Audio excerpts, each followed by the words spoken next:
I think all of us want law enforcement. I don't think there's anybody that doesn't want law enforcement, or at least some level of acceptable law Oh, enforcement. people on the anti-levy side have been accused of not wanting law enforcement. I don't think that's the case. I think people want a civilized society where people don't get murdered in their homes. The unfortunate part is they are. So, that being said, what's the answer? You guys have an answer? You're the highly paid executive. Highly paid. Highly paid. What do you believe is the answer? I believe the answer is somehow, some way, our county coming together and somehow try to get united so we can, if not figure out a way, find a way, I don't know, to do it. I mean, everybody, it's funny you say it. What was really interesting about the whole situation with the levy failure was the no new taxes theme. Well, if there's no taxes at all, of any kind, whether it be sales, whether it be property, whether it be restaurant or food or gas, how do you fund society? How do we do that? So that part confuses me. I understand. Well, of course, the sign says no new taxes. It doesn't say no taxes. Okay, no new taxes. Yes. So, but any new tax is going to be additional onto any other existing tax. So it's basically no new taxes. Yeah. So if that's the case, then how do we fund it? Right. Well, and so being that there isn't funding out there, there has to be other things that are done.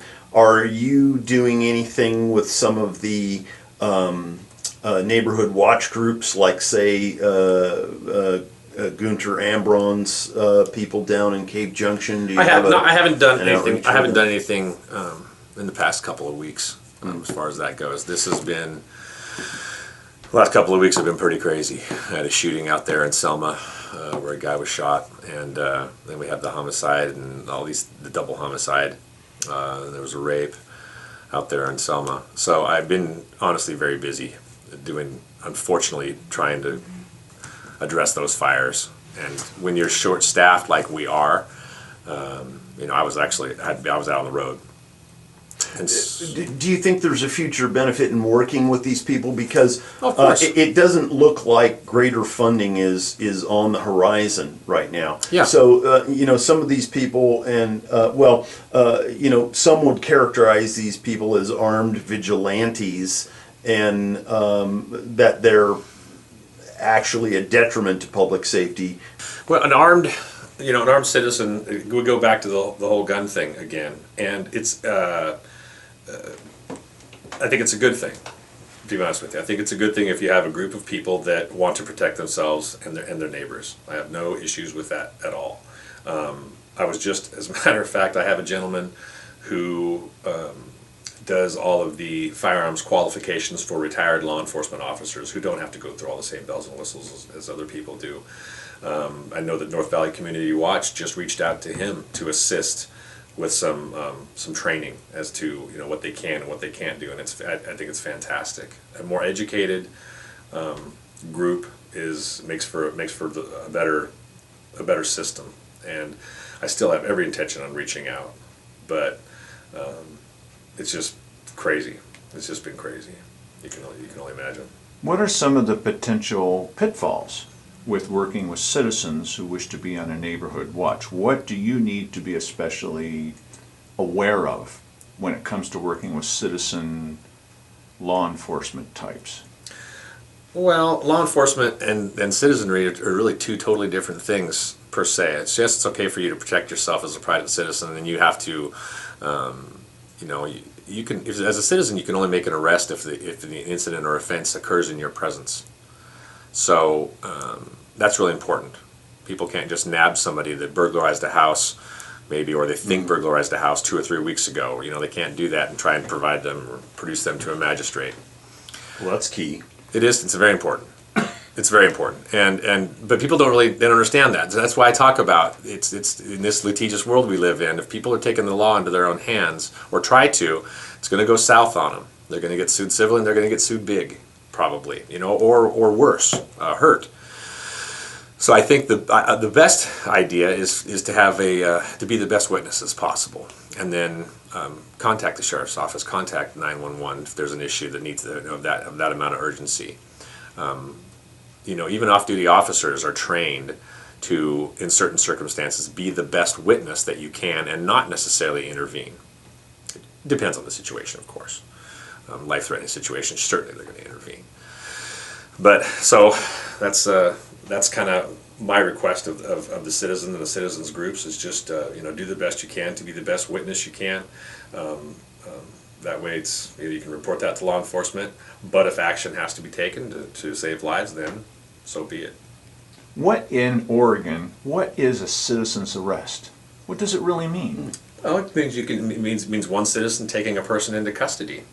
And they're allowed to use whatever force is necessary to effect that arrest, but they must produce them to a magistrate or a police officer obviously in a timely manner. And that's that's the rules apply to that. What should the citizens say, and do they have to Mirandize the person they've arrested?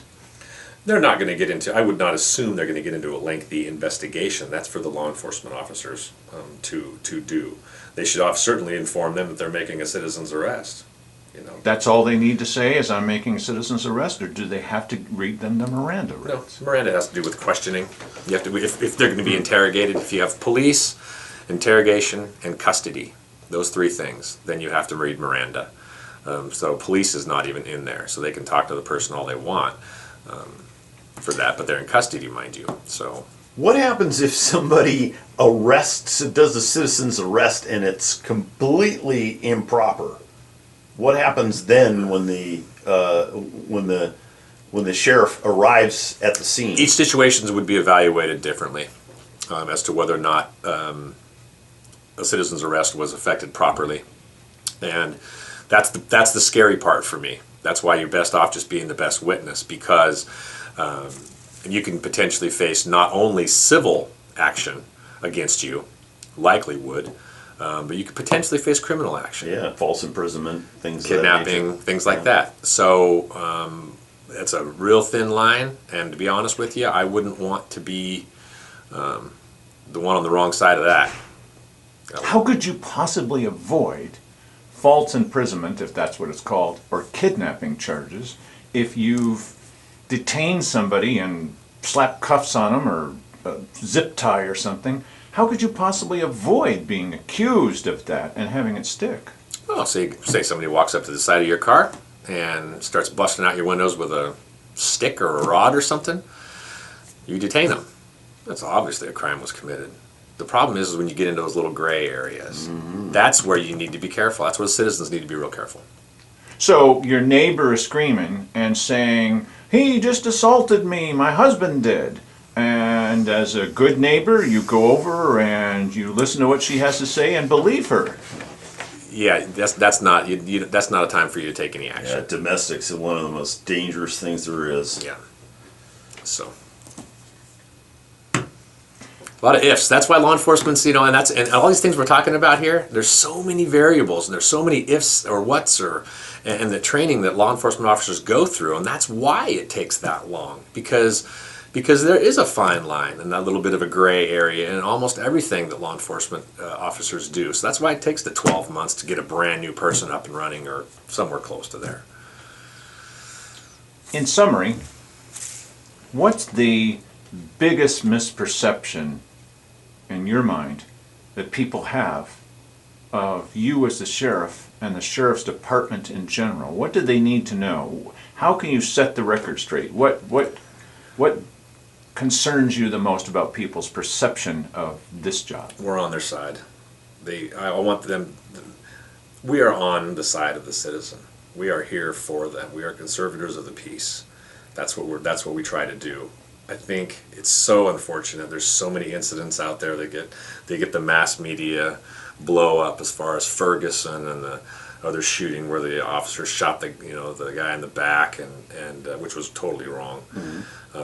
Absolutely. But things like that really damage the relationship between law enforcement and the citizenry, and I would do. I mean, I do anything to try and rebuild that, and I think we are trying to rebuild that. People. It's difficult. That's a hurdle, and we work on it daily.